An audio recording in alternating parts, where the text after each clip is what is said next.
नमस्कार हार्दिक भाव आज कार्यक्रम को आपन को स्वागत जनाऊँगी। आज आम आसी पहुँची ओडिशार प्रसिद्ध लेखिका अर्चना नायक बासभवन में। मैडम आपन को बहुत बहुत स्वागत जनाऊँगी। तेबे अर्चना नायक आपड़ बही तो निश्चय पढ़ी थे। नाटक बहुत सुंदर लिखती, उपन्यास बहुत सुंदर लिखती। ओडिया साहित्य जो दिगंतर से हाथ देते से अति चमत्कार कर। तेबे आपण सहित आलोचना आज आम करवा आपण लेखा गुड़िक विषय। मु प्रथम मोर गोटे व्यक्तिगत अनुभव कही रखे ये जो बहीटी मत एमती कंदी कहतुनि बहुत बहुत कंदी। आज भी आर पृष्ठ को छुईले मत से सब भावावेग सब मन पड़ुंट। ये बहीर जो नीतू चरित्र तार रूप भारी चमत्कार, तार गुण भी बहुत चमत्कार। किंतु आपण जहाँ कंदी कहीं कंदेले टे तार जीवन में खुशी तो भर था। शुण ये जो चरित्रटी प्रथम कही रखे एमती गोटे उपन्यास मुझे लिखापी जमा इच्छा कर कारण गल्पर मुझे संतुष्ट थी, नाटक प्रबंध ये सब मुझे संतुष्ट थी। उपन्यास हाथ देवाई मु प्रकृत चाहून कारण यहाँ दीर्घ समय नब गोटे दीर्घ तार कलबर भी हम आे तो गल्प भाई 8-10 पृष्ठ सरबनी से मुझे चाहून। किंतु हठात गोटे केमती गोटे दृश्य मो भितर अनवरत अनवरत नुहे मझे मझे आसला। से दृश्यटी हूँ गोटे नईटे ताधर गोटे हुली डंगा, हुली डंगार गोटे झीटे बस नीतू जो हुली डंगारे बासपड़ होतेला से हो नथिला से मो भितर आग है से तापरे हुली डंगारे सेपट पठा को जाए, पठार पुणी गाँ को फेरे। एमती गोटे दृश्य कहीं मो मन भितर बारंबार बारंबार आसला मु जानी। तेणु भाविली किछ गोटे जिनसर गोटे मंजी बोधुए बीज रोपण है से चरित्रटी कौन मुझे देखे बुझे। यहाँ संपूर्ण गोटे काल्पनिक चरित्र किंतु से कल्पना को अतिक्रम करी वास्तवतार परिधि भितर केतबेले प्रवेश करी से अति वास्तव ही सारी सेटा मु भी निजे बुझ पाले माने पर्सनल कथा शेयर करिया पे चाहिबी। एटा मु जेतबेले पढुथिली मोर पीएचडी थेसिस पे मोइडा को देखिली तो सेतबेले मोर बाहागर हे नथला। बाहागर हबा पूर्व समय तो जो समय कि ए सब भाव को अनुभव करि पार बधे सेटा मोर सबठार अधिक प्रबल समय थिला। तो से समय रे मु जेतबेले हाको पढीची एते कांदी बोध हुए अन्य कौन से बही से कांदी नी बहुत कष्ट होता। तू तो पाठक भाव में कांदीचु, मु तो लेखक भाव में भी कांदी ना। निजे तैयारी करथबा चरित्र जे जन को एते कंदेई पारे, एते विव्रत करि पारे, एते व्यस्त करि पारे, ये अनुभव मते ए चरित्रटी देइथिला। मु कोन करबी बुझी पारनी। तो जीवन में सुख आनिबा को मु चाहूची, तो जीवन एटा करबा को चाहूची, जीवन एटा सेटल करिया को चाहूची। किंतु जीवन तार गोटे स्वतंत्र धारा को नहीं सारी। तेणु नीतुर जीवन केमती जीव से धारा गोटे प्रस्तुत होता कमती गोटे चेतना स्तर रे कि कौन गोटे भल पाउथिबा पुरुष हठात बाहा जाउची से दुखरे बाहा हो बा जेमिति बाहा ही गला से सब दिन ता जीवन रो चला पुणी से जो इमोशन से माने तार प्रत्येक भावावेग तार सैटिस्फैक्शन आ कोथिरे भी से ताको खोजी पाउनी। तो शेष एभली भाव में बुझी कौन सी मानविक प्रेम आ दिव्य प्रेम आ भितर फरकटा कौन बोधे नीतू बुझीपारी से दिव्य प्रेम हेतु बहुत पछर कथा। बहुत पछर जो से जगन्नाथ मंदिर को जाऊँगी अभिमान करी जगन्नाथ कहूँ जे मु आसी से जो तार प्रेमिक सांगे जहाँ को बह करने से स्थिर करता से तुम मत कौन देखी गोटे नारी गोटे परिपूर्ण गोटे जीवन को लेकिन जमी से आसी तुम मत बर्तमान विधवा बेस देख तो भल लगुच। ये जो अभिमान जगन्नाथ नहीं कि से फेरुची किंतु अनेक जिनस से भी से उत्तीर्ण भी हो जाई पारुची जे इते सहज नुहे सहज नुहे। जो गोटे चरित्र को आम पिला दिनू से जो भली भाव में जीवन बीती बीती आसला ताकर मार जो कैंसर मृत्यु हो पिता मद्यप एवं अत्यंत अत्याचारी मनीष से क्या विषय किसी भी शुणती कि बुझंती से भाया सान भौणी चलीगला दूर में पढ़ापी। तेणु ये जो अवस्था भितर भाई भाउज से भी कहीं गुरुत्व देवाक जी ये अवस्था झीटी बढ़ी पाठ ना पढ़ा सुजोग दिगलानी କାହିଁରେ ଅଧ୍ୟାପିକା ସେ ହେଇଛନ୍ତି। ହଁ ନା ସେ ତ ତା ମାର ମୃତ୍ୟୁ ପରେ ଆଉ ସେ କୁକୁରଟିର ମୃତ୍ୟୁ ପରେ ସେ ଦେଖିଲା ତାର କେହି ନାହାନ୍ତି, କିଏ ନାହାନ୍ତି। ସେ ଚାଲି ଆସିଲା ଆଉ ଭାଗ୍ୟ ତାକୁ ତାର ମାଉସୀଙ୍କ ପାଖରେ ପହଞ୍ଚେଇ ଦେଇଲା ପୁରୀରେ। ହଁ ଯୋଉ ମାଉସୀଙ୍କର ସ୍ୱାମୀ ମଧ୍ୟ ହଠାତ୍ ସନ୍ନ୍ୟାସ ନେଇକି ଚାଲି ଯାଇଛନ୍ତି। ଏମିତି ଘଟଣା ଘଟେ ଜୀବନରେ। ସବୁଗୁଡା ଗୋଟେ ଗୁଳାରେ ଯିବ କି, ନା। ଗୋଟେ ଧାରାରେ ଚାଲିବ କି, ଚାଲିବନି। କିନ୍ତୁ ଆମେ ସେଥିରେ ନ ଚାଲିଲେ ବି ତା ଭିତରେ ଆମେ ଉତ୍ତୀର୍ଣ୍ଣ ହେଇପାରନ୍ତି କେତେ ଜଣ? ହେଇପାରନ୍ତିନି ନା। ତାରି ଭିତରେ ସେଇ କଥା ଭିତରେ ଘାରି ହଉଥାନ୍ତି। ଗୋଟେ ଉତ୍ତରଣର କଥା ଏଠି କୁହାଯାଉଛି, ପୁରା ଉତ୍ତରଣ କଥା। ଆର ବହୁତ ଗୁଡ଼ିଏ ସେଣ୍ଟେନ୍ସ ମାନେ ମୁଁ କହିବି ଦର୍ଶକ ମାନଙ୍କୁ, ସେମାନେ ଯଦି କୌଣସି କଷ୍ଟକର ଆଧ୍ୟାତ୍ମିକ ବହି ପଢିକି ବୁଝିପାରୁନାହାନ୍ତି ତାହେଲେ ଏଇ ବହିଟି ପଢନ୍ତୁ। ସେମାନଙ୍କୁ ଗଳ୍ପ ଛଳରେ, ଗୋଟେ କାହାଣୀର ଛଳରେ ଅନେକ ଆଧ୍ୟାତ୍ମିକ ସତ୍ୟ ମିଳିଯିବ। ଯେମିତି ମୁଁ ଗୋଟେ ସେଣ୍ଟେନ୍ସ ଏଠି ପଢିବି। ନା ଏଇଟା ଆସିଲା କେମିତି ଦେଖେ, ଯୋଉ କୃଷ୍ଣଙ୍କର ମୂର୍ତ୍ତିଟା ସେ ଯୋଉ ପାଇଲା, କୃଷ୍ଣଙ୍କ ମୂର୍ତ୍ତି ସିଏ ତ ପାଇନି, ତା ପିଉସୀ ହଉଛନ୍ତି ତାର ସାକ୍ଷୀ, ତାଙ୍କ ମାଙ୍କର ଶାଶୁ ମାନେ ଜେଜେମା। ପୁଅ ନଥିବାରୁ ଯେଭଳି ଭାବରେ ତାଙ୍କୁ ଭର୍ସନା କରୁଥିଲେ ତାଙ୍କ ମାଆକୁ,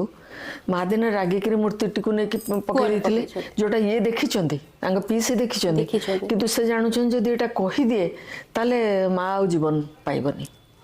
ସେ ପଙ୍କ ପୋଖରୀ, ସେ ପୋଖରୀ ତ ନୁହେଁ, ସେ ଯୋଉ ଗାଁରେ ସବୁ ବାରିଆଡେ ଗୋଟେ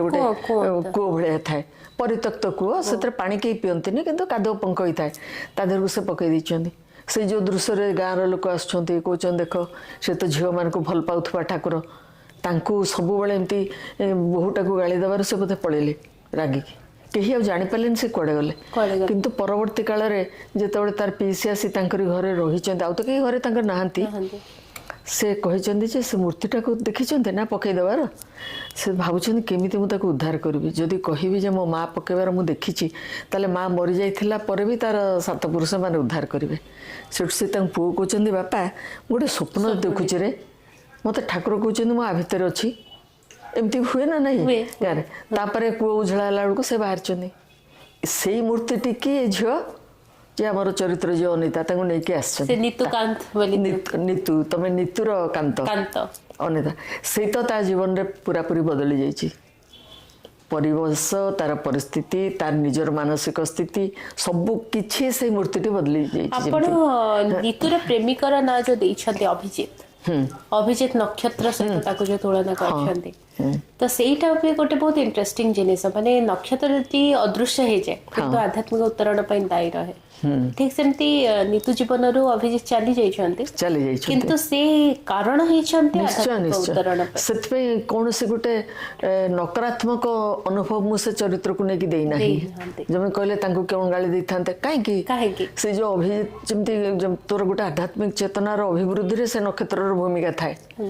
ଏ ବ୍ୟକ୍ତି ସାଧାରଣ ଜୀବନ, ଆକୁ ବାହାରିଲା, ପିଲା ଛୁଆ ହେଲେ, ରହିଲେ, ସଂସାର। କିନ୍ତୁ ନିତୁର ଜୀବନଟା ତ ବଦଳିଗଲା ନା, ବଦଳିଗଲା। ତେଣୁ ସେ ନାମକରଣ ପଛରେ ମଧ୍ୟ ଆପଣ ବହୁତ ଭାବିକି ବୋଧେ ନାଁଟା ଦେଇଛନ୍ତି। ହଁ, ସେ ତ ସ୍ୱାଭାବିକ ଭାବରେ ସବୁ ଆସିଛି ରେ, ମୁଁ କିଛି ବେଶୀ ଭାବିନି ଏ ବିଷୟରେ। ଆଚ୍ଛା, ସ୍ୱାଭାବିକ ପ୍ରେରଣା ପ୍ରସୂତ।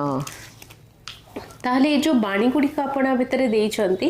ସେଗୁଡାକ ମଧ୍ୟ ପ୍ରେରଣା ପ୍ରସୂତ, ମାନେ ଯେ କେହି ପଢିଲେ ପ୍ରେରଣା ଅନୁଭବ କରିପାରିଲା ଭଳିଆ। ଯେମିତି ମୁଁ ତ ଜାଣିନି ତୁ କୋଉ ଧାଡି ଗୁଡ଼ିକ କଥା କହୁଛୁ, ତେବେ ଗୋଟେ ଧାଡି ମୋର ନିଜର ସବୁବେଳେ ମନେ ପଡ଼େ, ମୋ ଭିତରେ ସେଇଟା ଗୁଞ୍ଜରୁଥାଏ। ସେଠି ଯୋଉ ଯେତେବେଳେ ଅଭିମାନରେ ନିତୁ କହୁଛି ଭଗବାନ କୃଷ୍ଣଙ୍କ ଉଦ୍ଦେଶ୍ୟରେ ଯେ ତମେ କ'ଣ ତମକୁ ଜଣା ନାହିଁ, ଗୋଟେ ବୀଜ ଭିତରେ, ଗୋଟେ ବୃକ୍ଷର ବୀଜ ଭିତରେ ଗୋଟେ ଜୀବନର ସ୍ପନ୍ଦନକୁ ତମେ ବୁଝିଥାଅ, ତା ଭିତରେ କ'ଣ ହେଉଛି ତମେ ଜାଣ, ତ ତମକୁ ଅଜଣା କ'ଣଟା, କ'ଣ କଥା ରହିବ? ଅନ୍ୟମାନେ ସେଟା କୋଉଟା ଜାଣିନାହାନ୍ତି, କରୁନାହାନ୍ତି କିଛି, କିନ୍ତୁ ତମ ପାଇଁ କ'ଣ ତମେ ଜାଣିଥିଲ, ତମେ ଏମିତି ପଙ୍କ ପୋଖରୀ ରହିବ, ବାହାରିକି ଆସିବ ରାଧାଙ୍କଠୁ ଦୂରରେ। ହଁ,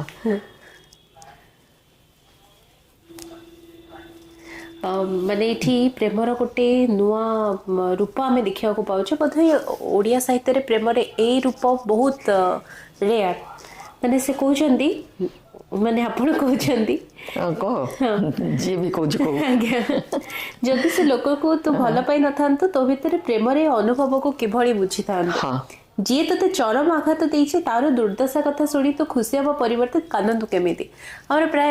ଏଇଆ ହୁଏ ନା ସାଧାରଣ ଜୀବନରେ, ଯଦି ସେ ଧୋକା ଦେଇଦେଲା, ତାର ଅସୁବିଧା ହେଲେ ବହୁତ ଖୁସି, ବହୁତ ବଡ଼ ଆତ୍ମତୃପ୍ତି। किंतु एठी ताको दुख होउची से कांदुची तो भितरे एते क्षमाशील अनुकंपा आसिला किपरि ए अनुभव तो तोर पूर्वर कौनसी क्षेत्र में घटी नाथिला प्रेम ही तो हृदय को आर्द्र मधुर करि पारिछि तोर ए सुंदर सहज अनुभव को एड़े जीवन चेष्टा करना निज भितर ताको समाहित करिने से शक्ति तोर अंतर को परिपुष्ट करिवो तथा अनेक अभिज्ञता दब ईश्वर को करुणा थिले ही मनीष प्रेमर स्पर्श पाए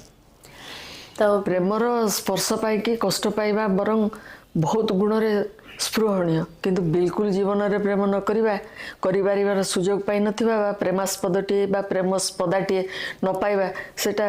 अति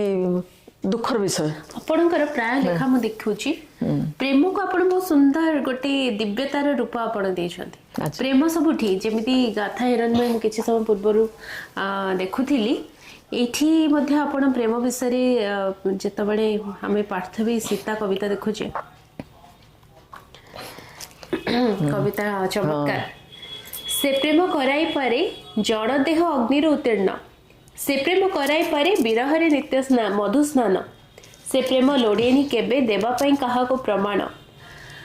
प्रेम भय हृदय कमल रे अनिर्बाण दीपशिखा जळु थाए नलिफी से जड़ बतासर आपण प्रेम केते सुंदर बुझिले केबिति व्यक्तिगत जीवन रे किछ अनुभव किछि व्यक्तिगत जीवन रे किछि अनुभव नाइ रे कारण कोडोसी माने जोटा को कहा जीव ए मनीष भीतर से अनुभव मोर किछि नै आज्ञा किंतु भीतर गोटे कोठी गोटे कोन अनुभवटे रहिछि जे प्रेम एया सेटा मु बुझिछि प्रेम एया प्रेम को आपण निश्चय बहुत चमत्कार ताको बुझिछि हुए तो तोर व्यक्तिगत जीवन कथा अलगा सेठी तुम गोटे मानविक स्तर रे रहितबो से जगह तुम से जिंस को आशा करथबो से कथा नुए मो भीतरटा परिपूर्ण होई थाए गोटे भल पाइबारे आज्ञा सेटा ही होछि मोर गोटे कोन गोटे चेतनागत स्थिति कहि पारो कि कोन कहि पारो सेतरे कोनोसी व्यक्ति विशेष रे किछि भूमिका नै मु जेतबडे पीएचडी थेसिस लिखुथिली ए उपन्यास मो बहुत अधिक वर्णना करछि मोर पीएचडी थेसिस रे मोर थिला पीएचडी थेसिस आध्यात्मिकता ऊपर ओडिया उपन्यास रे प्रतिफलित आध्यात्मिकता एक तात्विक अनुसंधान तो जितेबाला मु तार विभिन्न आध्यात्मिकतार विभिन्न विभव गुड़िक मु बाहर करके से विभव को नहीं एनालिसिस करूथली गोटे विभव मु देइथिली दिव्य प्रेम सबुठो हाईएस्ट एनालिसिस ए बहिर करछि दिव्य प्रेम सेक्शन भीतर अच्छा हाँ बहुत अधिक करिछि तो एबे सेंटेंस गुडा को एते लिमिटेड समय भीतर कहबा तो संभव न हो किंतु मोर थेसिस रे मु बहुत तार रेफरेंस नै छी दिव्य प्रेम को वर्णना करिया बही तोर बाहरलानी बाहरी बाहर अच्छी ग्रंथ मंदिर रे तांको पाखरे ही अच्छी बाहरी बसेटा तबे रानी श्यामावती मध्य श्यामावतींकर जीवन भी सेमती भारी अद्भुत हाँ रानी श्यामावती जीवन तो अद्भुत किंतु ए भली गोटे चरित्र पाइबा मो क्षेत्र रे भी गोटे अद्भुत अच्छा ये आश्चर्यजनक ये चरित्रंकर कथा कौन से तोर बोध ग्रंथ तू पाइबनी किंतु मु जो तांकर जो थरी गाथारे कि कोथरे गोटे पढ़िले रानी श्यामावती विषय से मो मन को बहुत छुईला किंतु श्यामावती सतरे उदयनकर पत्नी थिले ए प्रश्न रे मु बड़ा आंदोलित होतली उदयन बहुत प्रिय मु जेति जानी उदयन तो बासव दत्तार से नायक से सब ठीक अच्छी उदयन तो अत्यंत चमत्कार चरित्र कारण कथा सरित सागर आमर जो अच्छी से होचंती सर्वोत्तम पुरुष चरित्र भितर सर्वोत्तम संगीत प्रेमी बीणा वादक हस्ती पालन रे सबुठारु धुरंधर से युद्ध रे तो तांको कहि पारिबेनी आ सौंदर्य तो अनुपम सौंदर्यर से अधिकारी राजा उदयनक विषय जहाँ जानिचे कोसाम्बीर नरपति किंतु तांकर सतरे जने पत्नी थिले कि रानी श्यामावती मु सेटा बड़ चिंतार पड़थली आपण चरित्र पाइले कोठु पाइले कोन से गोटे पाली ग्रंथ रे रानी श्यामावती उदयनकर तांक टिके ब्रीफ लिखा जोटा के होता 8-10 धाड़ी तांक विषय थिला किंतु मु पूरा पूरी निश्चित होगा चाहूतली जे से राजा उदयनकर पत्नी कि नै थिले हां पत्नी कि नै कारण बासव दत्ता पद्मावती कथा में जानिछु सेटा तापरे जने से बौद्ध साहित्य उपरे जने हिंदी रो कि भगवान वर्मा के कौन के से राइटर नाटी मोर मन पड़ूनी से पृष्ठा उल्टेले से रानी श्यामावती कथा लिखिले अच्छा गोटे पाराग्राफ श्यामावती उदयनकर तृतीय पत्नी थिले ଏଇଠି ବୋଧେ ଦ୍ୱିତୀୟ ପତ୍ନୀ ଆପଣ କହିଛନ୍ତି ନାଇଁ ତୃତୀୟ ଆଚ୍ଛା ତାଙ୍କ ପତ୍ନୀ ଚାରିଟି ପତ୍ନୀ ସେ ତୃତୀୟ ପତ୍ନୀ ଥିଲେ ଏବଂ ତାଙ୍କର ସେ ବିବାହ କରିଥିଲେ ପରେ ଏମିତି ତାଙ୍କର ମୃତ୍ୟୁ ହେଇଥିଲା ହେଲା। ସେ ଗୋଟିଏ ଗୋଟିଏ ସେଇଟା ମତେ ବଡ଼ ଆଶ୍ୱସ୍ତ କଲା ଯେ ବ୍ରାହ୍ମଣୀ କନ୍ୟା ଯେ ସେ ବିବାହ କରିଛନ୍ତି ସେଇଟା କାଳ୍ପନିକ ଚରିତ୍ର ନା ନାଇଁ ନା ନା ସେଥିରେ ଥିଲା ନା ଥିଲା। ସେତିକି ଟିକେରେ ମାଗନ୍ଦି ସେ ଚରିତ୍ରର ନାମ ଥିଲା ସେତିକି ସେ ଈର୍ଷାବଶତଃ ତାଙ୍କୁ ଜାଣିଦେଲେ। ଜାଳି ଦେଇଥିଲେ ସେ ପ୍ରସଙ୍ଗଟା ପାଇଗଲା ପରେ ମୁଁ ପୁରାପୁରି ନିଶ୍ଚିନ୍ତ ହେଲି ଯେ ନାଇଁ ଏମିତି ଗୋଟେ ଚରିତ୍ର ଥିଲା ଏଇଟା କେବଳ କଳ୍ପନିକରୁ ସୃଷ୍ଟ ନୁହେଁ ତାପରେ ଏଇ ଉପନ୍ୟାସ ପାଇଁ ମତେ ଆଉ କିଛି ବି ମେଟେରିଆଲ ମିଳିଲାନି ମୁଁ ତାପରେ ଗୋଟେ ପାରାଗ୍ରାଫରୁ ଆପଣ ଏତେ ମୋଟା ଉପନ୍ୟାସଟି ତିଆରି ନାଇଁ ଉପନ୍ୟାସଟି ତିଆରି କଲି ଶ୍ରମଣାର ପୃଥ୍ୱୀ ବେଳେ ମୁଁ ପଢ଼ିଥିଲି ବୌଦ୍ଧ ଧର୍ମ ସମ୍ପର୍କରେ ତାଙ୍କର ଯେତେ ଅପାଦାନ ବର୍ଗ ତାଙ୍କର ଏଇ ଯେଉଁ ଧର୍ମ ପଦର ତ ନୁହେଁ ଧର୍ମ ପଦରେ ଆର ସହିତ କିଛି ସମ୍ପର୍କ ନାହିଁ କିନ୍ତୁ ଯେଉଁଗୁଡ଼ିକ ତାଙ୍କର ବୌଦ୍ଧ ଧର୍ମରେ ଗଚ୍ଛିତ ହୋଇ ରହିଛି ନୀତିବାଣୀ ହଁ ବୁଦ୍ଧଙ୍କର ତାପରେ ଥେରିଗାଥା ବୋଲି ଗୋଟେ ବହି ଅଛି ଥେର ଗାଥା ବୋଲି ବି ଗୋଟେ ଅଛି ସେଇଟା ମୁଁ ଏପର୍ଯ୍ୟନ୍ତ ଦେଖିପାରିଲିନି ଥେରିଗାଥା ଗୋଟେ ଚୌଖମ୍ବା ପବ୍ଲିକେସନ ଛୋଟ ଚଟି ବହିଟେ ପାଇଥିଲି ସେଇ ଚଟି ବହିରେ ଯେଉଁ ଥେରିମାନଙ୍କ ଜୀବନ ମୁଁ ଦେଖିଲି ତାପରେ ମୁଁ ଗୋଟେ ଶ୍ରମଣାର ପୃଥିବୀରେ ସେଇମାନଙ୍କ ଜୀବନକୁ ନେଇ ଗଳ୍ପ ଗୁଡ଼ିକ ଲେଖିଥିଲେ ହଁ ସେ ଛୋଟିଆ ମାନେ ଅଧପୃଷ୍ଠା ଏଡ଼ିଆ ଚଟି ବହି କିନ୍ତୁ ସେମାନେ ମୋ ଭିତରକୁ ଚାଲି ଆସିଥିଲେ ଯେମିତି ଶ୍ରମଣା ମାନେ ଗୋଟେ ଅପେକ୍ଷା କରିଥିଲେ ତାଙ୍କ ବିଷୟରେ ତ ଆମର ପୁରାବୃତ୍ତ ଆଧାରିତ ଯେଉଁ ଚରିତ୍ରମାନଙ୍କ କଥା ଆମେ ବିଶେଷ ଭାବରେ କହିଥାଉ କିନ୍ତୁ ଏମାନଙ୍କ ବିଷୟରେ ଜାଣିବାକୁ ହେଲେ ତ ଏମାନେ ଇତିହାସର ସମର୍ଥନ ଏମାନଙ୍କ ପଛରେ ରହିଛି ଏମାନେ ଇତିହାସ ସମର୍ଥିତ ଚରିତ୍ର ମାନେ କାରଣ ବୁଦ୍ଧଙ୍କର ସମସାମୟିକ ବୁଦ୍ଧଙ୍କ ସାଙ୍ଗରେ ସେମାନଙ୍କର ଯେଉଁ କଥୋପକଥନ ହେଇଛି ବୁଦ୍ଧ ଯେଉଁ ତାଙ୍କର ମାତା ମହାପ୍ରଜାପତି ଗୌତମୀଙ୍କୁ ଦୀକ୍ଷିତ କରିବାକୁ ତ ଚାହୁଁନଥିଲେ ନା ସେ ଯେଉଁ କହିଲେ ଯେ ନାରୀମାନେ ଯଦି ଏଇ ଧର୍ମ ଭିତରକୁ ଆସନ୍ତି ଦୀକ୍ଷିତ ଭାବରେ ତାହେଲେ ଯେଉଁ ଧର୍ମକୁ ମୁଁ ହଜାର ବର୍ଷ ଭାବୁଥିଲି ଏ 500 ବର୍ଷ ଭିତରେ ଶେଷ ହେଇଯିବ ବୁଦ୍ଧ କହିଛନ୍ତି କାହାକୁ କହିଲେ ଆନନ୍ଦଙ୍କୁ କହିଲେ ତାଙ୍କର ପ୍ରିୟ ଶୀର୍ଷ ଆନନ୍ଦ ଯେତେବେଳେ ସିଏ କହିଲେ ଯେ ମୁଁ ଜାଣିପାରୁଛି ଶାକ୍ୟ ରମଣୀ ମାନେ ଏଠି ଯେଉଁ ଆସିଛନ୍ତି ସେମାନେ ସବୁ ରୁଗ୍ଣ ବୃଦ୍ଧ ଏଇ ଅବସ୍ଥାରେ ଆପଣ ସେ ଚାହୁଁଛନ୍ତି ଆପଣଙ୍କର ଦୀକ୍ଷା ନେବେ ମହାପ୍ରଜାପତି ଗୌତମୀ ତାଙ୍କୁ ପାଳନ କରିଥିଲେ ବୁଦ୍ଧଦେବଙ୍କୁ ବୁଦ୍ଧଦେବ ପ୍ରକୃତରେ ଆନନ୍ଦଙ୍କ ଦ୍ୱାରା ପ୍ରଭାବିତ ହେଲେ ତାଙ୍କ ବାରମ୍ବାର କହିବାରେ କହିଲେ ଠିକ୍ ଅଛି କିନ୍ତୁ ଏହାର ପରିଣତି ଏହା ହେବ ସେଇଟା ମୋ ଭିତରେ ଗୋଟେ ଜିଦ୍ ଭଳି ଗୋଟେ ଆସିଗଲା ଯେ ନାରୀମାନଙ୍କ ପାଇଁ ଗୋଟେ ଧର୍ମରେ ଏ ପ୍ରକାର ଗୋଟେ ବିରତି ଆସିବ ବା ତାର ଗୋଟେ କ'ଣ ହେବ ତାର ଉତ୍ତରଣ ନ ହୋଇକି ତାର ଗୋଟେ ଅବତରଣ ସ୍ଥିତିକୁ ସେ ଆସିଯିବ କାହିଁକି ନାରୀମାନେ ଏମିତି କ'ଣ କଲେ କି ନା କ'ଣ କରିଥିବେ ଏଇଟା ଥିଲା ମୋ ମନରେ ସେ ଥେରିଗାଥାଟି ଯେତେବେଳେ ମୁଁ ପଢ଼ିଲି ଛୋଟିଆ ଲେଖା ସବୁ ମୋର କାହିଁ ମନେ ହେଲାନି କୌଣସି ନାରୀ ଏଥିରେ ଦାୟୀ କୌଣସି ଭିକ୍ଷୁଣୀମାନଙ୍କର କୌଣସି ଅପକର୍ମ ବୌଦ୍ଧ ଧର୍ମର ଯେଉଁଟା ପତନରେ କିଛି ସହାୟତା କରିଛି ମୋର ଧାରଣା ହେଲା ତେଣୁ ଏଇ ଯେଉଁ ଚରିତ୍ର ମାନେ କିଏ ସେ ଚରିତ୍ର ଏବଂ ସେମାନଙ୍କର ଭୂମିକା କ'ଣ ଥିଲା ଏଇ ଖୋଜିବା ଭିତରେ ମୋର ହୃଦବୋଧ ହେଲା ତାପରେ ତୋର ଶ୍ରମଣା ଯେଉଁ ପ୍ରଥମ ଗଳ୍ପଟି ଦେଖିବୁ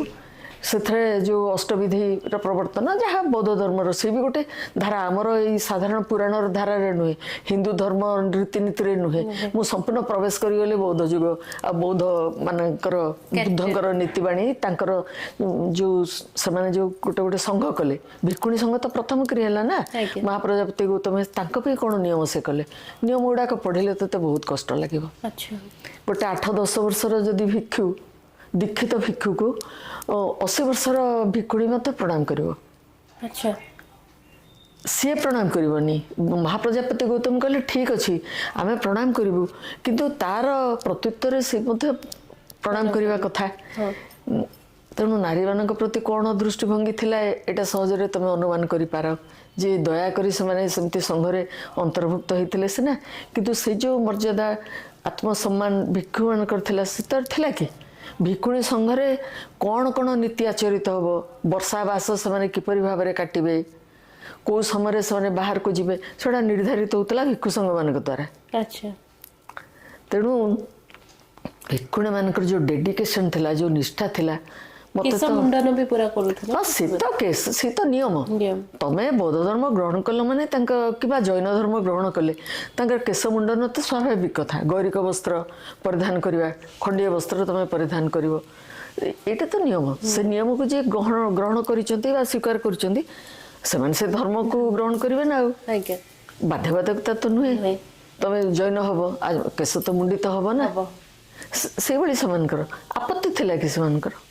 को जो थेरी मानक विषय में जेतबेले प्रथम बईटा पर परवर्ती काल रे भी केतटा लिखिछि देखियो जे जैन धर्म रे भी दुईटी भिक्षुणीक विषय भी लिखिछि सेमानकर जीवन धारा की निष्ठा किभली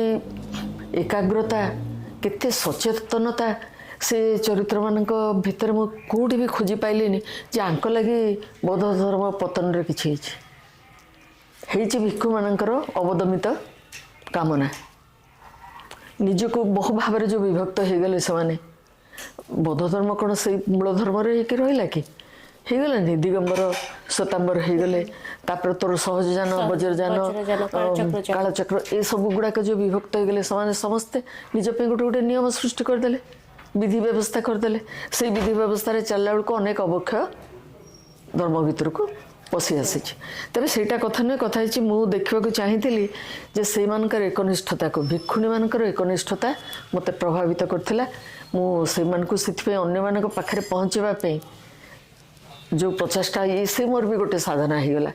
जे रानी ठू आरंभ कर बिंबिसार पत्नी क्षमा एते सुंदरी जे तांको सौंदर्य तुल माने कहीं तुलित हो पारे किछि किछि कथा भी बाहर से आलोचना है आप जो पचारि जे आपण केमती जानले जे बुद्ध किछि कौन से कह जाए तोर मिराकल्स एटा देखई कि मिराकल्स देखा द्वारा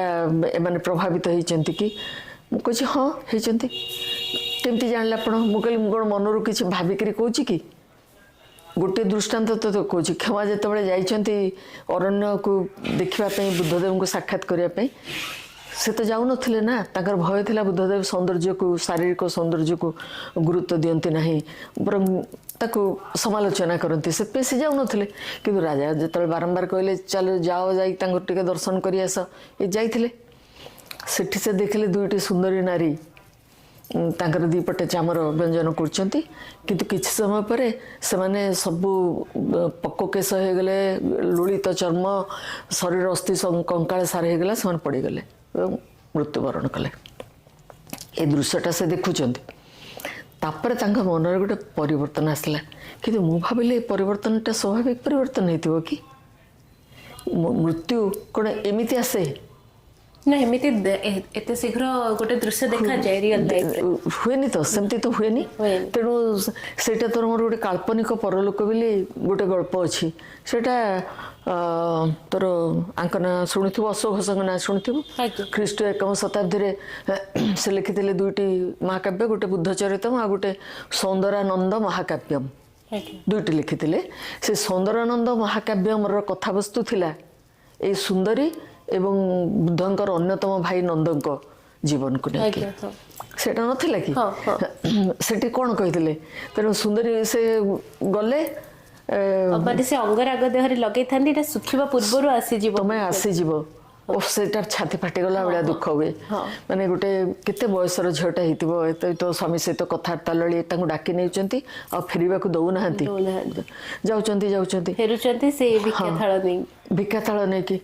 से जो कष्टटा से प्रश्न गुड़ाक मो भितर आसला जे बार्धक्य गुण एमती आसे अपराह्नटा कौन हठात आसे मध्याह्न काल रे अपराह्न आसे कि सूर्य धीरे धीरे स्तिमित होइका पश्चिम दिगंतर बुड़ीगला जाती हठात बुड़ी जाती मनुष्यर जीवन विषय तार यौवन आसे धीरे धीरे से अतिक्रम कर जरा बार्धक्य पहुँचे मृत्यु हठात मृत्यु बार्धक्य गुड़ा आसे कि तेणु एत भयभीत हवा कौन दरकार थिला तेज जहाँ से दर्शन था द्वारा बर्तमान तो बहुत नर नारी प्रभावित होते किंतु साहित्यिकर गोटे संवेदनशील हृदयटे नहीं आम देखुलु ना आम तो धर्म दीक्षित नुह बा से धर्माचरण करने को प्रवृत्त हिनु मोर दृष्टिटा कौन गोटे साहित्यिकर दृष्टि गोटे संवेदनशील हृदयर दृष्टि जोटा कि मो काल्पनिक परलोक पूरापूरी भांगी पड़ी से सुंदरी आंक बुद्धंकर पत्नी गोपांक ये जो कष्टटा अनुभव घटी मुझे दृष्टि भावी ତାଙ୍କ ଭିତରେ ଗୋଟେ ନୂଆ ଜଗତର କଥା ସେ ଭାବିଲେ, ନୂଆ ଦିଗନ୍ତ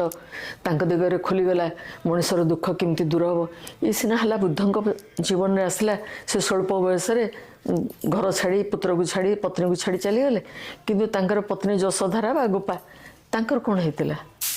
ତାଙ୍କର ତ କିଛି ଏଇଭଳିଆ କିଛି ହେଇନଥିବ। ତେଣୁ ମାନବିକ ଦୁଃଖର ବି କ'ଣ କିଛି ମୂଲ୍ୟ ନାହିଁ? ଆମେ ତାକୁ ମାନବିକ କହିକି ତାକୁ କ୍ଷୁଣ୍ଣ କରିଦେବା କି? ତାକୁ ଛୋଟ କରିଦେବା କି? ଆମେ ତ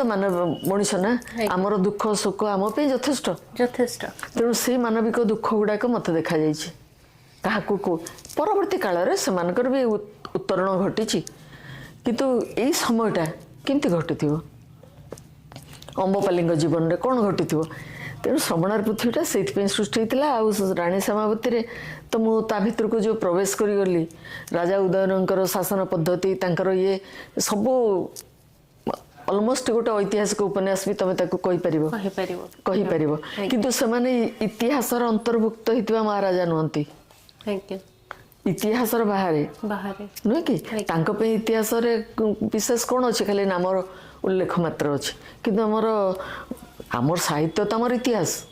ନିହାତି ନୁହେଁ କି? ଭାରତବର୍ଷର ଇତିହାସ କହିଲେ ରାମାୟଣ ମହାଭାରତ ଆମର ଇତିହାସ। ରାମାୟଣ ମହାଭାରତ ଠିକ। ଆପଣଙ୍କର ଅନେକ ଗୁଡ଼ିଏ ଆମର ପୁରାଣକୁ ନେଇ, ଚରିତ୍ରକୁ ନେଇ ଆପଣ ଏଥର ବେଶୀ ଲିଖୁଛନ୍ତି। ଆଉ ମୁଁ ଯାହା ଦେଖିଲି ସମ୍ପୂର୍ଣ୍ଣ ରୂପରେ ପୁରାଣକୁ ନେଇ ଇତିହାସ ସମର୍ଥିତ। ମାନେ ଯେହେତୁ ଆପଣ ଏବେ ହିଁ କହିଲେ ରାମାୟଣ ମହାଭାରତ ଆମର ଇତିହାସ, ମହାକାବ୍ୟ। ଆମର ବହୁତ କିମ୍ବଦନ୍ତୀ ଅଛି, ବହୁତ କଥା ଅଛି, କିନ୍ତୁ ଆପଣ ତା ଦ୍ୱାରା ପ୍ରଭାବିତ ହେଇନାହାନ୍ତି। ମୂଳ କାବ୍ୟ ପଢ଼ି ଆପଣ ତାକୁ ଲେଖିଛନ୍ତି। ତ ଏଇ ପ୍ରୟାସ କାହିଁକି, କେମିତି ଆରମ୍ଭ କଲେ? ଏଇ ପ୍ରୟାସରେ ମୋର ସବୁବେଳେ ଗୋଟେ ଦୁଃଖ ହୁଏ। କ'ଣ କହିଲୁ, ମୋର ସଂସ୍କୃତ ସାହିତ୍ୟ ପ୍ରତି ବହୁତ ଅନୁରାଗ ଥିଲା। ମୋର ସଂସ୍କୃତ ଅନର୍ସ ବି ଥିଲା ମୁଁ ଓଡ଼ିଆ MA କରିବା ପର୍ଯ୍ୟନ୍ତ।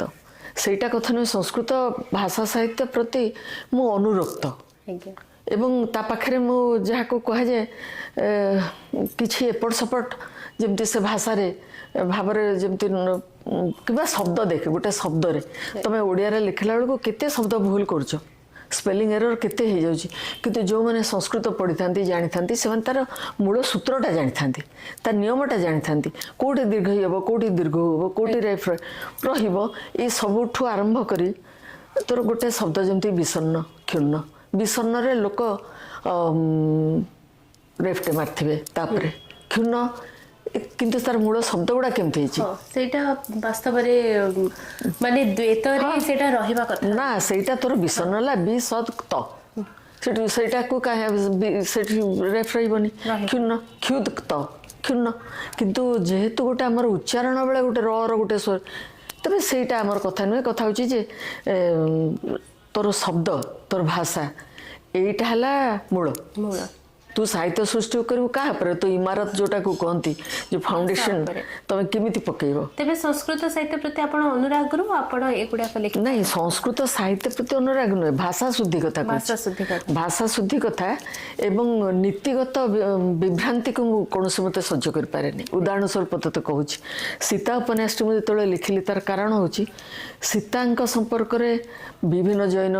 ରାମାୟଣ ଅଛି, ତୋର କମ୍ବନ ରାମାୟଣ ଅଛି, ତୁଳସୀଦାସଙ୍କ ରାମଚରିତ ମାନସ ଅଛି, ଆମର ବଳରାମ ଦାସଙ୍କର ଦାଣ୍ଡି ରାମାୟଣ ଅଛି, କୃତିବାସ ରାମାୟଣ ଅଛି, ବହୁତ ପ୍ରକାର ରାମାୟଣ ଅଛି। ଲୋକ କଥା ତ ଅପର୍ଯ୍ୟାପ୍ତ ଅଛି, ଲୋକ ଗୀତ ଅଛି, ଲୋକ ନୃତ୍ୟ ଅଛି। ତେଣୁ ଦେଖିଲା ବେଳକୁ ମୋ ସହିତ ଭିନ୍ନ ଭିନ୍ନ କଥା କୋଉଥିରେ ନା କୋଉଥିରେ ଥିବ ଯାହା ମୋତେ ପସନ୍ଦ ହୁଏ ନାହିଁ, ମୋତେ ଠିକ୍ ଲାଗେନି, ଏଇଗୁଡ଼ାକ ହେଇନଥିବ। କିନ୍ତୁ ଯେମିତି ତୋର ଜୈନ ରାମାୟଣରେ ନାରୀର ଗୋଟେ ସତୀତ୍ୱ ଉପରେ ଗୋଟେ ଗୁରୁତ୍ୱ ଦେବାକୁ ଯାଏ, ମାୟା ସୀତା ଗଢ଼ିବା, କିମ୍ବା ରାବଣ ତାଙ୍କୁ ସ୍ପର୍ଶ କରିନଥିଲା, ମାଟି ସହିତ ତାଙ୍କୁ ଉଠେଇ ନେଇଥିଲା, ଏଇସବୁର ବର୍ଣ୍ଣନା ମୋତେ କାହିଁକି ଠିକ୍ ଲାଗେନି, ଠିକ୍ ଲାଗିଲାନି। କି ମୁଁ କହିଲି ନା, ଯଦି ଗୋଟେ ମୁଁ ଲେଖିବି ତାହେଲେ ତଥ୍ୟଗତ ପ୍ରମାଦଟା ରହିବ ନାହିଁ, ଯେମିତି ମୁଁ ରଖେ। ତେଣୁ ବାଲ୍ମୀକି ରାମାୟଣ ଆଉଥରେ ପଢ଼ିଲି, ସଂସ୍କୃତ ବାଲ୍ମୀକି ରାମାୟଣ ଆଉଥରେ ପଢ଼ିଲି, ନୋଟ୍ କଲି ଯେ ଯେଉଁଗୁଡ଼ାକ ସବୁ ବିଭ୍ରାନ୍ତିକର ତଥ୍ୟ ଅଛି ଏଗୁଡ଼ାକ ଏଥିରେ ଅଛି କି ନାହିଁ, ଦେଖି ନାହିଁ। ତାହେଲେ କ'ଣ ଅଛି, ମାନେ କେମିତି? ତୋର ଉଦାହରଣ ସ୍ୱରୂପ ତତେ ଲକ୍ଷଣ ରେଖା ନାହିଁ ଲକ୍ଷ୍ମଣ ରେଖା ନାହିଁ ନାହିଁ ଆମେ ସବୁଠୁ ଅଧିକ ଗୁରୁତ୍ୱ ଲକ୍ଷ୍ମଣ ନା ରେଖା ଦଉଛୁ। ସେଟା ଗୋଟେ ଆପ୍ତବାକ୍ୟ ହେଇଗଲା ସେ ମିଶିଗଲା ସେଥିରେ କିଛି କଥା ନାହିଁ କିନ୍ତୁ ସେଟା ସେଥିରେ ସେ ଲିଖିନାହାନ୍ତି ଲେଖିନାହାନ୍ତି। ଲେଖୁଛନ୍ତି ଯେ ସୀତା ଜଣେ ସନ୍ନ୍ୟାସୀକୁ ଦେଖି ଖୁସି ହଉଛନ୍ତି ଯେ ଟିକେ ଆଶ୍ୱସ୍ତ ହଉଛନ୍ତି ଯେ ତାଙ୍କ ସ୍ୱାମୀ ଦେବର ଯେତେବେଳେ ନାହାନ୍ତି ଜଣେ ମଣିଷ ତ ଆସିଛନ୍ତି ଅତିଥି ହେଇକି ସେ କି ଜାଣିଛନ୍ତି ଯେ ସେ ଅତିଥି କିଏ ତାଙ୍କ ନିକଟରେ ସେ ଅଯୋଧ୍ୟାର କଥା କହୁଛନ୍ତି ରାଜା ଦଶରଥଙ୍କ କଥା କହୁଛନ୍ତି ସେମାନେ 14 ବର୍ଷ ବନବାସ କରି ଆସିବାକୁ କଥା କହୁଛନ୍ତି ଏ କଥା ବି ସେ କହୁଛନ୍ତି ପରମ ବିଶ୍ୱାସର ସହିତ କହୁଛନ୍ତି କିନ୍ତୁ ରାବଣର ଉଦ୍ଦେଶ୍ୟ ତ ଭିନ୍ନ ଯେତେବେଳେ ସେ ବାରମ୍ବାର କହୁଛନ୍ତି ଯେ ମୋ ସ୍ୱାମୀ ଆସିଲେ ସୁମିଷ୍ଟ ଫଳ ଆଣିବେ ଆପଣ ଭୋଜନ କରିକି ଯିବେ ସେତେବେଳେ ସେ ଭୟଭୀତ ହୋଇ ପଡ଼ିଛି ଇଏ ଆସିବେ ମାନେ ମୋର ପ୍ରାଣ ପରିଣତି ଗଲା। ଗଲା ତେଣୁ ସେ ତାଙ୍କୁ ଜୋର କରି ନେଇଯାଉଛି ଯେତେବେଳେ ନେଇଯାଉଛି ସେତେବେଳେ ତାଙ୍କୁ କେମିତି ନେଇଥିବ ଗୋଟେ ନାରୀକୁ ଅପହରଣ କଲାବେଳେ ଗୋଟେ ପୁରୁଷ ଯେତେ ବଳଶାଳୀ ହେଉ ପଛେ ନାରୀ ତାର ଶକ୍ତି ମତେ ପ୍ରତିରୋଧ କରିଥିବ କି ନାହିଁ ନିହାତି କରିଥିବ ସେ ଛାଟପିଟ ହେଉଥିବ ଏପରିକି ସେ ପୁଷ୍ପକ ବିମାନରୁ ଡେଇଁ ପଡ଼ିବାକୁ ଚେଷ୍ଟା କରୁଛନ୍ତି କିନ୍ତୁ ରାବଣ ତାଙ୍କୁ ଜୋର କରି ଧରିଛି ପୁରା ହାତରେ ବାମ ହାତରେ ତାଙ୍କୁ ଧରିଛି ଡାହାଣ ହାତରେ ରଥଟା ଚଲାଉଛି ସେ ଜାଗାରେ ମହର୍ଷି ବାଲ୍ମୀକି କ'ଣ ଜାଣିନାହାନ୍ତି ଯେ ଏପରି କରିବା ଦ୍ୱାରା କେତେ ପ୍ରଶ୍ନ ଉଠିବ ନା ସେ ବାଲ୍ମୀକି ଠିକ୍ ବୁଝିଛନ୍ତି ଶରୀରରେ ସତୀତ୍ୱ ନଥାଏ ଯେଉଁ ନାରୀର ଯେଉଁ ସତୀତ୍ୱକୁ ନେଇକି ଏତେ କଥା ହେଇଗଲା ଶେଷ ଯାକେ ବି କିଛି ବି କେଉଁ ଲୋକ ବିଚାରବନ୍ତ ଲୋକମାନେ ମଧ୍ୟ ତାକୁ ବୁଝିପାରିଲେ ନାହିଁ ବାଲ୍ମୀକି ବୁଝିଛନ୍ତି ତାହା ତା ହୃଦୟରେ ନିଜ ଚେତନାରେ ଥାଏ ସେଟା ତାର ସେଠି ଗୋଟେ ସେ ଧରି ନେଲା ବୋଲି କ'ଣ ହେଇଗଲା କିଛି ସେ କିନ୍ତୁ ଅନ୍ୟାନ୍ୟ ରାମାୟଣରେ ମୁଁ ଦେଖିଲି ଯେ ନା ସେଟାକୁ ସେମାନେ ଅଲଗା ଦୃଷ୍ଟିରେ ଦେଖିଛନ୍ତି ମାଟିକୁ ତାଡ଼ିକି ନେଇଗଲା ରାବଣ ଯେଉଁ ମାଟି ଉପରେ ସେ ଠିଆ ହେଇଥିଲେ ସେ ମାଟି ଖଣ୍ଡକୁ ସେ ହାତରେ ଧରି ମହାଶୂନ୍ୟରେ ତାଙ୍କୁ ନେଇକି ଯିବ ଜଷ୍ଟ ଇମାଜିନ୍ କଲୁ ଗୋଟେ ବିମାନରେ ଯାଉଛନ୍ତି ସେ ହାତରେ ଧରିଥିବ ତାଙ୍କୁ ମାଟିରେ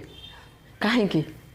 ଏଇଟା ହେଲା ଯେ ନାରୀର ସତୀତ୍ୱ ଗୋଟେ ଶରୀରଗତ ବ୍ୟାପାର ବୋଲି ଏମାନେ ଚିନ୍ତା କରୁଛନ୍ତି ମାୟା ସୀତା କରିନାହାନ୍ତି ନା କାହିଁ କରିବେ ସେ ସ୍ୱାଭାବିକ ସେ ଋଷି ସେ ଜାଣନ୍ତି ମଣିଷର ଶରୀର ଯେତେବେଳେ କୌଣସି ବଳପୂର୍ବକ କିଏ ଅଧିକାର କରିନିଏ ସେତେବେଳେ ତାର କିଛି କରିବାର ଉପାୟ ନଥାଏ କିନ୍ତୁ ସେଥିରେ ସତୀତ୍ୱ ଚାଲିଯାଏନି ଯଦି ତା ଭିତରେ ସେଇ ଜିନିଷ ଦୃଢ଼ତା ଥାଏ ସେଟା ଗୋଟେ ଚେତନାର କଥା ମନର କଥା ମାନସିକ ସ୍ତର ପ୍ରାଣର ସ୍ତର ସେ ଯଦି ଶୁଦ୍ଧ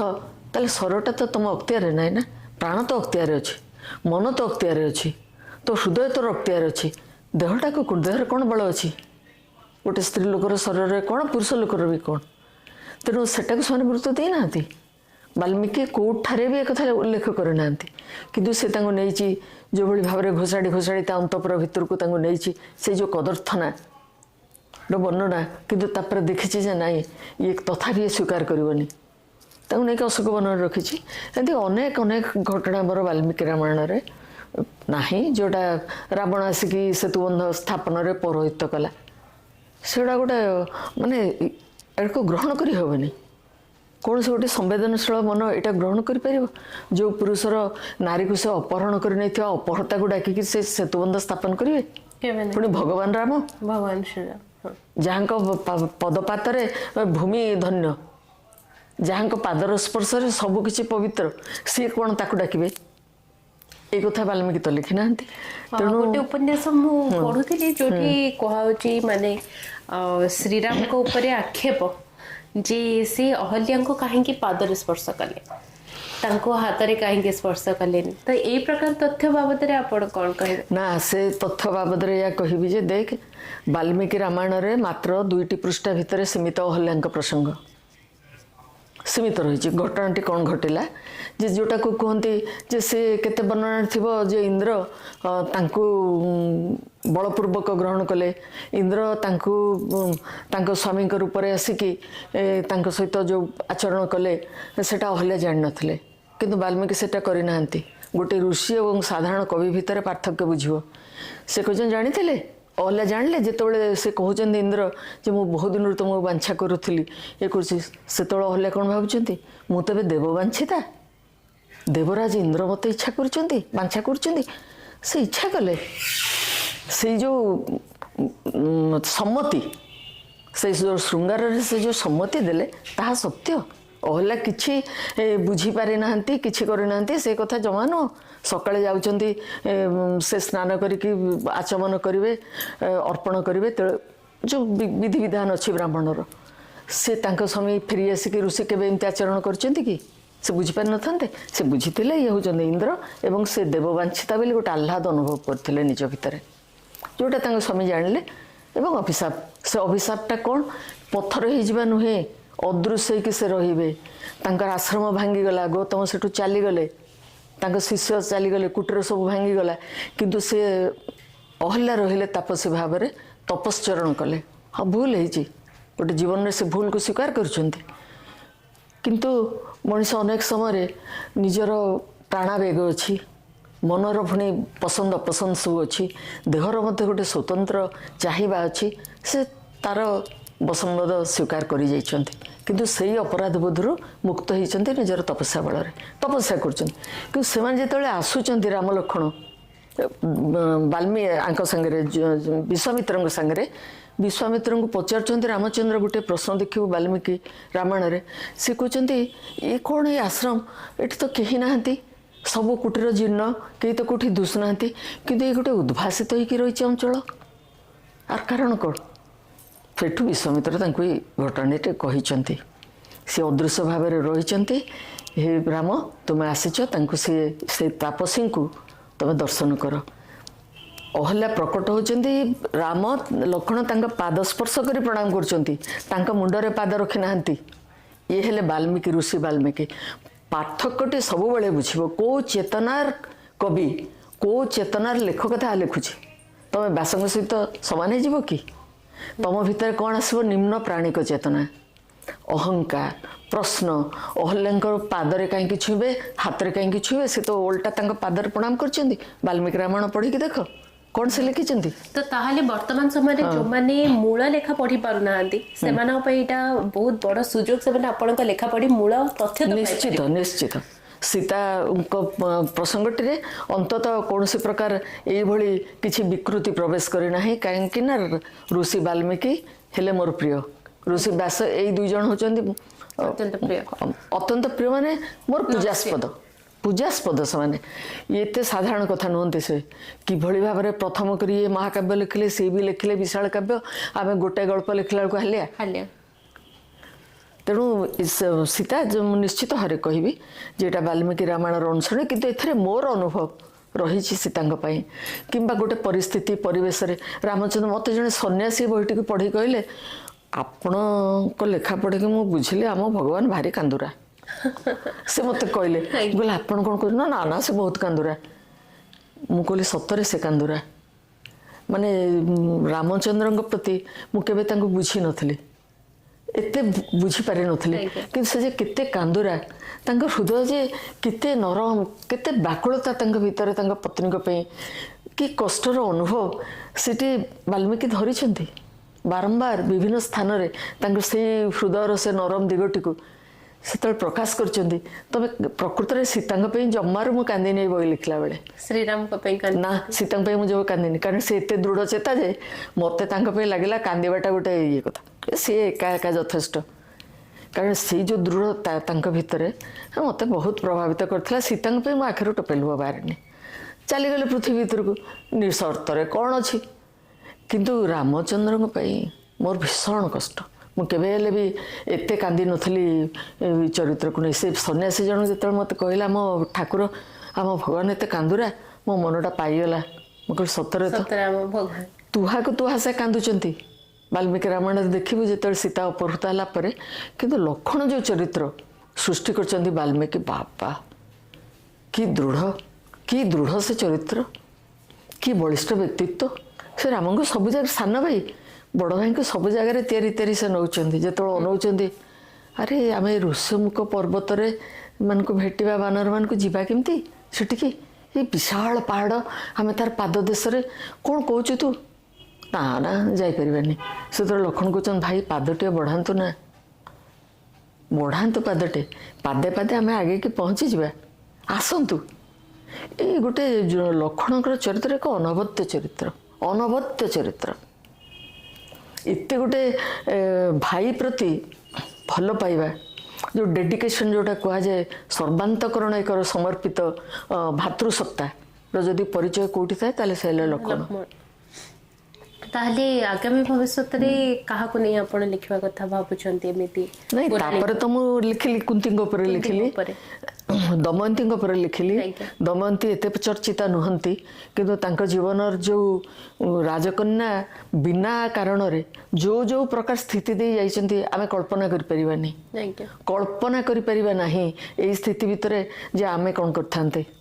कोन करिथांते आमे सेई चरित्र मते बहुत प्रभावित करथिला गोटे सर्ट गोटे रोमांटिक स्टोरी भाव में मुझे नौली कि देखिली जे दमयंती जीवन कि दृढ़ता एत कष्ट तो प्रकृत में आउ कहीं चरित्र पाई ना कौटी भिकारी नहीं बुलूँ कौटी पागल नहीं पर पागल बोली भाविक लोक टेका पत्थर फोपाड़ुंट अनाहार छिन्न वस्त्र कौन करेंगे स्वामी जो छाड़ी चलीगले अरण्य भितर वस्त्र अधा काटिक नहीं कि नल निज लज्जा निवारण करके चलीगले से कौन जहाँ कबल से पड़ुंट कि अवस्था भितर दे जाइए दमयंती ये चरित्र मैंने आम साहित्य अच्छा रे यहाँ हूँ आमर संस्कृति आमर परंपरा एगुड़ाक हूँ दृढ़ चेर सब मूल किंतु आम ताकू जानी तेणु मु मोर पार पर्यंत चेष्टा करी मो लिखार सामर्थ्य थिबा भितर मुझे लिखी तापर जोगजात्री विश्वामित्र ये मोर प्रिय ऋषि बुझल आम गोत्र है कौशिक एवं विश्वामित्र हेले मोर प्रिय नमस्य प्रणम्य सब दृष्टि कहीं अन्य माने ऋषित्व केमती पाई ब्राह्मण भाव में जन्म होती जो नीति नियम भितर से परिवर्तित होती संस्कार घटी ऋषि होती ऋषि परंपरा वर्धित ये कौन ये तो राजा दुर्दश दुर्दश क्षत्रिय शरीर सारा क्षत चिन्ह जो क्षत्रिय शरीर क्षत चिन्ह न थाए ताको क्षत्रिय बोली विचार करा जाएनी ये सही ऋषि सही व्यक्ति किभली भाव में ब्रह्मर्षि पद को उन्नीत हेले एटा को देखा एवं यही ऋषि राम लक्ष्मण को भगवान को अवतार यही दुई बालक को सांगे धरी आश्रम को नेले यज्ञ रक्षा कर तापर नहीं मिथिला पहुँचेले सेठी विवाह करेले तापर जोगजात्री कहे जोग यात्राटार किसी शेष नहीं एत सरला पर भी से चलले पुणी हिमालय दिगरे विश्वामित्र तेणु विषय में अनुधान करी पछ बईटा ये तापसी कुंती तापसी कुंती तो बहुत पाठकों को बहुत भल लगुच कारण एत गभीरता भितर को कौन किए जाइए महाभारत तो पढ़ी संस्कृत यहाँ भी संस्कृत महाभारत अनुसरण तेणु कुंती जीवन में निर्वाचित जो निर्यातिता बधू पाई जो कारुण्य बोध तांका भितर जो दुख कल्पना कर गोटे शाशुता बोहू पाई एते कष्ट पाए द्रौपदी एते कष्ट पाई ये भी किसी कम कष्ट पाई ना भावी भाविका जे मो बोहू को ये निर्यातना दिगला राजसभा तेणु ये गोटे अति दृढ़ चरित्र किंतु कथार शेषटी खाली तोते कही रखे शेषटा है जिते धृतराष्ट्र गांधारी बानप्रस्थ करने निष्पत्ति नेले विदुर संजय भी निष्पत्ति नेले बण को आसवे ये सांगे जो बाहर पुओ मैंने कहते माँ तुम तो सारा थर खाली अरण्य रहीच केते कष्ट पाइच आमे जो राजसिंहासन आरूढ़ शासन कर माँ तुम सुख रहा परिवर्त जंगल को बाहर अरण्य को जीवा बाहर भीम कह जो धृतराष्ट्र गांधारी एत निर्यातना तो पुओ तुम पुत्र मैंने सहिले एत विपर्यस्त है तुम संगे जाऊच से कुंतींकर जो निष्पत्ति एमाने जड़े अंध आउ जड़े निज इच्छाकृत अंधत्व ग्रहण करछंती अरण्य किभली रहिबे से माने बानप्रस्थ तेणु तांकर सेवा करबा मोर धर्म मोर शाशु ससुरंकर भली माने मोर आसीचंती से आसीचन जे जोटी शेष कथाटी कहि दिए जो वनाग्नि लागी जाइए से वनाग्नि रे जली जाइचंती समस्ते तो गछपत्र वृक्षलता ठू आरंभ कर तोर पक्षी पशु धृतराष्ट्र गांधी समस्ते जलिकी भस्म जावा कथा व्यास लिखिं ना से सारी देते किंतु तू विश्वास कर मुझे बसिकी भाविली जे एमती कौन गोटे कथा सरी जाए अग्निदहन रे कुंती गोटे पाउंस गदारे परिणत जाइए विदाउट गेटिंग एनी रियलाइजेशन तांको जीवन में गोटे किसी रियलाइजेशन से कौन पाई नथिबे एमती केमती हम से मो भीतर को आपे आपे आसले कृष्ण जहाँकर पुतुरा जे कृष्ण सहित एकात्म से कहते ना समस्ते जानती से तो मोर पुतुरा मु जाने से किए प्रकृत हे परम ଏଇ ଅନୁଭବ ଯାହାର ଥିବ ସେ ଏଇ ଅଗ୍ନିତ୍ରାସରେ ଜଳିଯିବ ପାଉଁଶ ହୋଇଯିବ ତାର କିଛି ହେବନି ସେତିକିରେ ବ୍ୟାସ ସାରି ଦେଇଛନ୍ତି କିନ୍ତୁ ମୁଁ ସେଇଠି ଧରିଲି କୁନ୍ତୀଙ୍କର ରିଏଲାଇଜେସନଟା କ'ଣ ହେଇଥିବ ନିଆଁଟା ତ ଧଡ଼କିରି ଚାଲି ଆସିନଥିବ ନା ଧୀରେ ଧୀରେ ଧୀରେ ଧୀରେ ବିଭିନ୍ନ ଦିଗନ୍ତ ବ୍ୟାପିକରି ସେ ଭିତରକୁ ଆସୁଥିବ ସେମାନଙ୍କ ଆଡ଼କୁ ଆସୁଥିବ ଜାଣୁଥିବେ ଯେ ମୃତ୍ୟୁ ଆସନ୍ନ ପ୍ରାୟ ନିଶ୍ଚିତ ଆସନ୍ନ ନିଶ୍ଚିତ ମୃତ୍ୟୁ କିନ୍ତୁ ସେଇ ସମୟଟା ତାଙ୍କର ରିଏଲାଇଜେସନଟା କ'ଣ ହେଇଥିବ ସେଇ ଜିନିଷଟି ହେଉଛି ଏଇ ଉପନ୍ୟାସର ମୂଳ କଥା ଯେ ସେ କ'ଣ ରିଏଲାଇଜ୍ କଲେ ସେତେବେଳେ ତାକୁ ଯେଉଁମାନେ ବର୍ତ୍ତମାନ ସୁଦ୍ଧା ଯେତିକି ପାଠକ ପଢ଼ିଲେଣି ତାକୁ ହିଁ ସେମାନେ ବାର ବାର କରି ପଢ଼ୁଛନ୍ତି ଏବଂ ଆଶ୍ଚର୍ଯ୍ୟଚକିତ ହୋଇ ରହୁଛନ୍ତି କିଏ କିଏ କହୁଛି ଯେ ମୋତେ ଗୋଟେ ସ୍ତବ୍ଧତା ଘାରିଗଲା ସେତିକି ପଢ଼ିକିରି ତେଣୁ କୁନ୍ତୀଙ୍କ ରିଏଲାଇଜେସନଟା କ'ଣ ଯେଉଁଟା କହୁଛି ଯେ ସିଏ ସେଇ ମୟୂରା ଚୂଳ ତାଙ୍କୁ ଦେଖାଯାଇଥିବ ଆପଣ ମୟୂର ଚୂଳ ଗୋଟେ ପାଇଥିଲେ ନା ପାଇଥିଲି ହଁ ହଁ ହଁ ଠିକ କଥା ହଁ ଏଇ ଛବିଟା ଅଛି ସେଟା ମୋ ପାଖରେ ଗୋଟେ ଲମ୍ବା ଖାତା ଭିତରେ ଥିଲା ସେଇଟା ସେ ଶୈଳବାଳା କଲେଜରେ ଥିଲାବେଳେ ସେଇଟା ମୁଁ ଯାଉଥିଲି ଲାଇବ୍ରେରୀକୁ ସେ ଯୋଉ ମଞ୍ଚଟା ତୁ କ'ଣ ଶୈଳବାଳାରେ ପଢୁଥିଲୁ କି ନାଇଁ ତ ପଢିନୁ ଦେଖିଛୁ ତ କଲେଜଟା କଲେଜ ବି ଦେଖିନୁ ଗୋଟେ ମଝିରେ ଷ୍ଟେଜ ଭଳି ଅଛି ତା ପଛକୁ ଲାଇବ୍ରେରୀ ବୋଧେ 50-60 ଖଣ୍ଡେ ହେବ 50-60 ହେବ ମୁଁ ଲାଇବ୍ରେରୀକୁ ଯାଉଥିଲି ଲାଇବ୍ରେରୀ ପଛଡ଼ାଟା ହେଉଛି ଜଙ୍ଗଲ ଏମିତି କିଛି ଇଏ ହେଇନଥିଲା ସିଆଡ଼ୁ ଧୂଳିରେ ଗୁଡ଼ାଏ ପତ୍ର ଉଡ଼ିକିରି ଆସୁଥିଲା ମାନେ ମୋ ଆଖିରେ ହାତ ଦେଇଦେଲା ଭଳିଆ ଅବସ୍ଥା ସେ ଯାହା ହଉ ପତ୍ର ଗୁଡ଼ାକ ଉଡ଼ି ଆସୁଥିଲା ମୁଁ ଆଭଏଡ଼ କରିକି ଶୀଘ୍ର ଲାଇବ୍ରେରୀ ଭିତରକୁ ପଳେଇବା ପାଇଁ ଚେଷ୍ଟା କଲା ବେଳକୁ ଦେଖିଲି ଗୋଟେ କ'ଣ ନୀଳ ରଙ୍ଗର ଗୋଟେ କ'ଣଟେ ହଲି ହଲି ସେ ପତ୍ର ଭିତରେ ଆସୁଛି ଟିକେ ରହିଗଲି ସେ ଆସିଲା ସିଧା ପଡ଼ିଲା ମୋ ଉପରେ ସେ ପତ୍ର ଶୁଖିଲା ପତ୍ର ସହିତ ଦେଖିଲା ଗୋଟେ ମୟୂର ଚନ୍ଦ୍ରିକା ମୁଁ ତାକୁ ଧରିକି ଆଉ ଲାଇବ୍ରେରୀ ନ ଯାଇ ଘରକୁ ପଳେଇ ଆସିଲି ଭାରି ଖୁସି ହେଇଗଲି ଆଣିଲି ତାକୁ ଗୋଟେ ଲମ୍ବା ଖାତାରେ ଲମ୍ବାକି ରଖିଛି ନା ଭାଙ୍ଗିଯିବ ବୋଲି କେଉଁ ଯୁଗରୁ ସେ ଥିଲା କେଉଁ ଯୁଗରୁ ଏବେ କାହିଁ ଖାତା ସବୁ ଖୋଲିଲା ବେଳେ ହଠାତ୍ ସେ ବାହାରିଲା ମୁଁ କହିଲି ଆରେ ମୁଁ ଲେଖିବି ବୋଲି ସେତେବେଳେ ବସ ଭାବୁଥିଲି କିନ୍ତୁ ପୁଣି ଭାବିଲି ନାଇଁ ପୁଣି ସଂସ୍କୃତ ମହାଭାରତକୁ ପଢ଼ିବାକୁ ପଡ଼ିବ ଦେଖିବାକୁ ପଡ଼ିବ କାରଣ ପୁଣି କାଳେ ଭୁଲ ଭାଲ ହେଇଯିବ ମୁଁ ତ ଭୁଲ ଭାଲ କରିପାରିବିନି ସେ ଜିନିଷ କିନ୍ତୁ ମୋତେ ସେଇଟା ମୋର ହେଲା ଲାଷ୍ଟ ଇନଷ୍ଟ୍ରକ୍ସନ୍ ଯେ ଲେଖିବାକୁ ତ ପଡ଼ିବ ତେଣୁ ମୁଁ ଲେଖିବାକୁ ପଡ଼ିଲି ଆଉ ନିଜର କୁନ୍ତୀଙ୍କର ରିଏଲାଇଜେସନ୍ ଯାହା ହେଲା ସେଇଟା ମୁଁ ବହୁତ ସେଥିରେ ସନ୍ତୋଷ କାରଣ ସେତେ ହଠାତ୍ ଅଗ୍ନି ଭିତରେ ସେ ଭସ୍ମ ହେଇଯିବା ଚରିତ୍ର ନୁହନ୍ତି ସେ ସତ୍ତା ମାନେ ଏମିତି କ'ଣ ଭସ୍ମ ହେଇଯିବେ କିଛି ନ କରିକି ନ ଭାବିକି ତେଣୁ ମୁଁ ଭାବିଲି ବ୍ୟାସ ମୋ ପାଇଁ ଟିକେ ବୋଧେ ଛାଡ଼ି ଦେଇଛନ୍ତି କାରଣ ପୃଥିବୀରେ ସବୁ କିଛି ଲେଖା ବ୍ୟାସଶ୍ଚିର ତାଙ୍କ ଉଚ୍ଚିଷ୍ଟ ସମସ୍ତେ ଆମେ ଟିକେ ଟିକେ ପାଇଛୁ ତାହେଲେ ଠିକ ସେମିତି ଆମେ ଦର୍ଶକ ମାନଙ୍କ ପାଇଁ ଟିକେ ଛାଡ଼ିଦବା ସେମାନେ ବହି ଗୁଡାକ ନିଶ୍ଚୟ ପଢନ୍ତୁ ଆଉ ନିଜେ ଅନୁଭବ କରନ୍ତୁ ଆଉ ଗୋଟେ କଥା ଯୋଉ ପଚାରୁଥିଲୁ ସେଟା ଟିକେ କହିଦିଏ ଯେ ଆପରେ କ'ଣ ଭାବୁଛନ୍ତି ପାଠକ ମାନେ ମତେ ଆଉ ବସେଇ ଉଠେଇବେ ଦବାର ନାହାନ୍ତି ଖାଲି କ'ଣ ଆମର ବାହାରିବ ନେକ୍ସଟ ଆପଣଙ୍କୁ କ'ଣ ଆମକୁ ଗୋଟେ କିଛି କୁହନ୍ତୁ ଏବେ ଗୋଟେ କଥା ମୋ ମନ ଭିତରକୁ ଆସୁଛି ଶକୁନ୍ତଳାଙ୍କ କଥା ସାଂସ୍କ୍ରିଟରେ ପଢିଲା ବେଳେ କାଳିଦାସଙ୍କର ଅଭିଜ୍ଞାନ ଶକୁନ୍ତଳ ନାଟକ ମୁଁ ପଢିଥିଲି ସେତେବେଳେ ମୋ ବୟସ କେତେ ପଢିଥିଲି ନାଟକ ତ ଅତି ଚମତ୍କାର କିନ୍ତୁ ମନ ଭିତରେ ଗୋଟିଏ ପ୍ରଶ୍ନ ମୋର ଭିତରେ ରୁଗରୁଗୁ ହେଉଥିଲା ଯେ ଶକୁନ୍ତଳା ହେଲେ ଆଙ୍କ ଝିଅ କାର ବିଶ୍ୱାମିତ୍ରଙ୍କର ଯେଉଁ ପ୍ରତାପ ତାଙ୍କର ଯଦି କନ୍ୟା ତା ଭିତରେ ଯଦି ଟିକେ ସେଥିରୁ ଥିବ ତାହେଲେ ସିଏ ଏତେ ନୀରବରେ ସବୁ କଥାକୁ ମାନି ନେବେ ଏଇଟା ମୁଁ ଭାବୁଥିଲି ଯେତେବେଳେ ନାଟକଟା ପଢ଼ା ହେଉଥିଲା ତାକୁ କାଳିଦାସ ତ ଲେଖିଛନ୍ତି ତମର କ୍ଲାସିକକୁ ନେଇ ତମେ ତମର ଅନୁଯାୟୀକି ବି ତମେ ଲେଖିପାର କିନ୍ତୁ କାଳିଦାସଙ୍କର ନାଟକ ଏତେ ପ୍ରିୟ ଯେ ଏତେ ପ୍ରିୟତା ଅର୍ଜନ କଲା ଏତେ ପ୍ରସାରିତ ହେଲା ସମସ୍ତେ ତାଙ୍କରି କଥାବସ୍ତୁକୁ ଶକୁନ୍ତଳା ଦୁଷ୍ୟନ୍ତଙ୍କର କଥାବସ୍ତୁ ବୋଲି ଗ୍ରହଣ କରିନେଲେ ଯୋଉଟା ସେତେବେଳେ ମୋ ମନ ଭିତରେ ଟିକେ ଟିକେ ଆସୁଥିଲା ରୁଗୁରୁଗୁ ହେଉଥିଲା ନାଇଁ ଏମିତି କେମିତି ହେବ ଶକୁନ୍ତଳା ଯଦି ବିଶ୍ୱାମିତ୍ରଙ୍କର କନ୍ୟା ବିଶ୍ୱାମିତ୍ର ଯାହା ମୁଁ ତ ଜାଣିଛି ଅଳ୍ପ ବହୁତ ତାଙ୍କୁ ଶାସ୍ତ୍ରମାନଙ୍କରୁ ଆଚ୍ଛା ତାଙ୍କ କନ୍ୟା କେମିତି ଏତେ ନର୍ମା ହେବେ ଅଯଥା ଅପମାନିତ ହେଉଛନ୍ତି ସେ କିଛି ନ କହିକି ସେଠି ଚୁପେଇ ମୁଣ୍ଡ ପୋତି ଠିଆଇଛନ୍ତି କ'ଣ ପାଇଁକା କି ଅପରାଧ ସେ କଲେ କି ସେଇଟା ତାର ଉତ୍ତର ମୁଁ ପାଇଲି ମହାଭାରତ ପଢ଼ିଲା ବେଳେ ସଂସ୍କୃତ ମହାଭାରତର ଆଦି ପର୍ବରେ ଦୁଷ୍ୟନ୍ତ ଶକୁନ୍ତଳାଙ୍କ ପ୍ରସଙ୍ଗ ଅଛି ପଦ୍ମପୁରାଣ ମହାଭାରତରୁ ନେଇଥିବେ ମୁଁ ପଦ୍ମପୁରାଣ ଦେଖିନି ସେଆଡ଼କୁ ମୋର ଯିବାର ନାହିଁ ଦେଖିଲି ଯେ ସତକୁ ସତ ଏ ଚରିତ୍ର କିଛି ସହଜ ଚରିତ୍ର ନୁହେଁ ନା ଇଏ ନୁହନ୍ତି ଏ ମାନବା ଲୋକ ନୁହନ୍ତି से दुष्यंत कहीं एते न्यून होकर कथबार्ता करेंगे बा दुर्वासांकर अभिशाप रे दुष्यंतर विस्मरण घटला बोली कहीकि कालिदास खसई देते प्रेमिक पुरुष टेक गढ़ी तो से अभिशाप रे से भूलीगले से किसी भूली नथिबे से किसी भूली नथिले सब तांकर स्मरण थिला जहाँ भी कारण हो सेटा मु